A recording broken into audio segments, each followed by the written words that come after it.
वसीम इकबाल ज़िला जैकबाद आल पाकिस्तान सेंट्रल मरकज़ी Clark association जे सदर ते ज़िले सदर मीर नसरुल्लाह खान डोमकी, ज़िला जनरल सेक्रेटरी मोहम्मद मुराद सुमरो, पॉपुलेशन वेलफेयर यूनिट सदर मोहम्मद अली लाशारी, अब्दुल मजीद सरगी, अब्दुल नबी लाशारी तरफ़ां रैली कजी वई। मुलाज़मन जे हक़नि जे लाइ मरकज़ी हुकुम ते ज़िले सदर AAPK मीर नसरुल्लाह डोमकी जी अगवानी में AAPK ज़िले ऑफिस खान DC चौक अवामी मीडिया प्रेस क्लब ताईं एहतजाजी रैली कढी वई। मुलाज़मन जे हक़नि ते सौदेबाज़ी ऐं पघारुनि ते टैक्स लॻाइणु बंदि कयो वञे, नंढनि मुलाज़मनि खे तरक़ी ॾिनी वञे ऐं मनपसंद ऑफिसरनि खे हटायो वञे। रैली में शरीक सजाद अहमद सुमरो, जुमा खान ख़ासि अली, अब्दुल रशीद दश्ती, बिलावल सोमरो, आगा गुलाम मुस्तफ़ा पठान ऐं ॿियनि मुलाज़मनि जी वॾे अंग में शिरकत कई।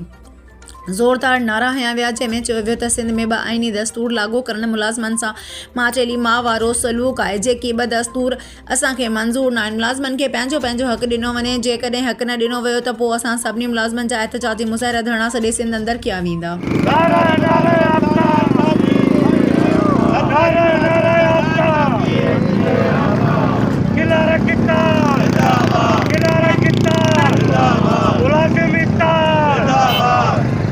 असांजो